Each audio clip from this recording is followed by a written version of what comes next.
Raphael Baker reporting for Fighting Pride. I'm just here with Johnny Nelson. How you doing, big man? You good? First of all, it's a good night. Legend 7 have put a wicked event on. I've come here for Ryan Giggs. They've got Paul Scholes coming.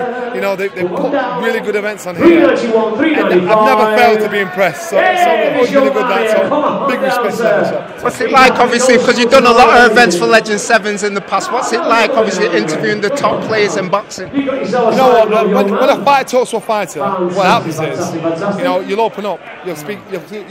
You'll probably say stuff you wouldn't normally say because you probably think that people don't get it. So you've got to ask the right question. With Tyson is brutally honest. Sometimes a little crude, but when he talks, you think there's actually a lot more to this guy, and that's a problem because people don't realise with Tyson Fury, whatever he said and whatever he's done in the past, it's got the desired effect. He's done exactly what you know who Tyson Fury is. And I think when Tyson Fury talks about the fight game, he's a student of the game, trust me. He's grown up. He's more humble.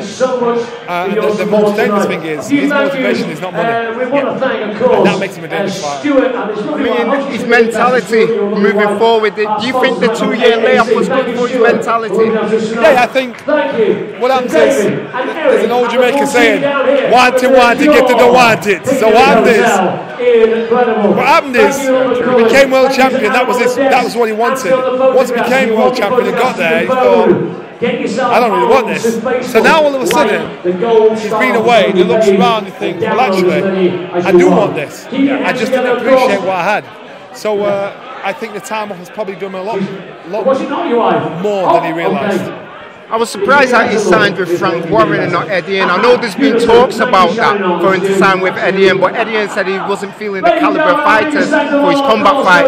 Obviously, he's not going to go in there with a top 10 opponent who's got to get the rust off, yeah?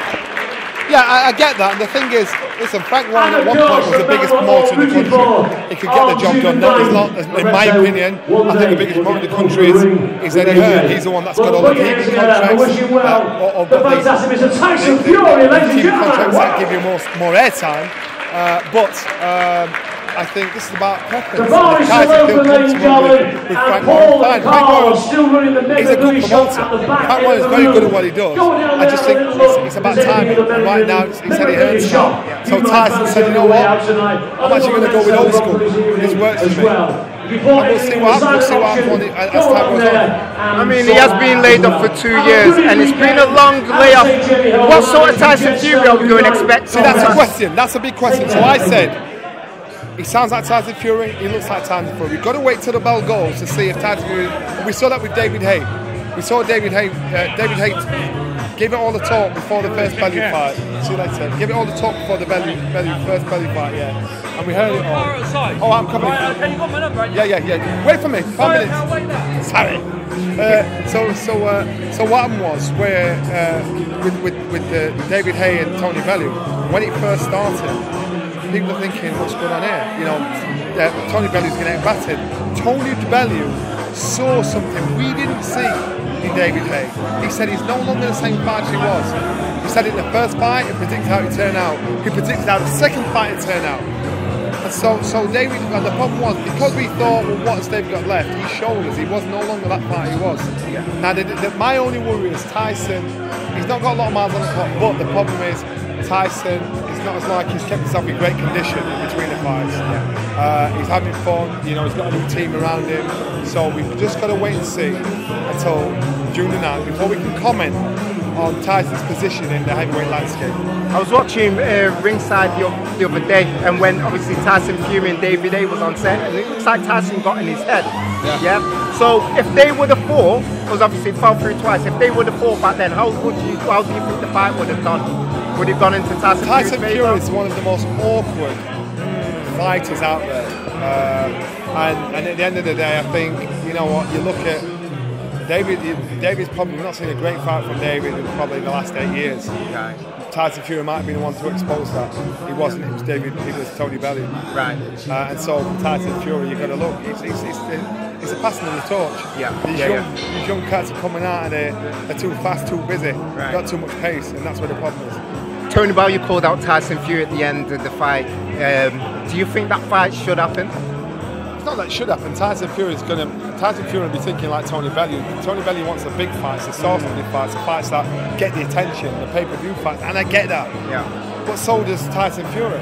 So Tyson Fury's going to chase what he's chasing. Yeah, yeah. So there's no way you can pressure him to say you've got to fight Tony Bellew, because he'll be looking that way and Tony's looking at him. Yeah. And that's the issue. Who does Tony Bellew fight right now? Because he's made a lot of money in the game. Yeah. Well, that's a problem. So you're talking Andre Ward. Yeah. For a big fight, but don't be surprised if he don't be surprised if he retires. Don't be surprised if I've done that. Right. Because money's not Tony's motivation. Yeah. So don't be surprised if Tony said, you know what, I've done. I've had enough. The ready devil's in the details. Yeah. So if I said to you, I want to buy your house for 50 million. Yeah. Shit. Right. And you just so just tell me, agree with me, and then I'll give you a contract. Right. You'll be thinking, give me the contract and then I'll agree with you. Let me see what's in the contract. Yeah. Because it sounds too good to be. It could be 50 million rupees. Yeah. It could be 50 million a penny a year for 50. Right. You know what I mean? That's how you drop it. Right. You know, so you want us to look at the devil's in the detail. Do you think that fight will happen this year? The fight will happen. Right. Because both fighters want it. The fight will happen. But it's the politics of our business that always match that game up. Yeah. And I know Wilder wants it. I know Joshua wants it.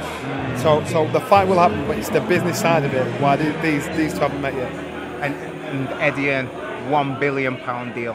How's that for boxing? Massive. That's what I'm saying to you, Eddie Hearn, regardless of what you think, for what he's done for boxing, from a British perspective, is massive. He hasn't been done in America. Do you think he can crack it? I won't bet against him. Yes, I do, because I think he talks the talk. He's not intimidated by the American setup. You know, walking there, and he'll be bold as brass. Right. And he's a cheeky Essex boy. So he rubs a few people the wrong way. But you know what? He's got him where he needs to get him. Yeah. So it's good for obviously get the top fighters over in the UK, because I know Sky's got 16 shows as well. That's 32 shows a year. That's right. That's good for us. That's good for me. Everyone. I'm gonna move to America. Making money. Woo! Cheers. And the last one, Johnny Linares and Lomachenko tonight. I'm going Lomachenko because I think Linares has been a brilliant fighter, and he still is a good fighter. Yeah. But he's nowhere near as good as he was before. Right. But he's good right now. He's good enough to beat the most of us. Right. But I think Linares is too fresh, too frisky. He's got a little bit too much. I'm going Linares. Okay, John, now it's been a pleasure. Thanks for talking to Fighting Pride. Okay, thank you very much.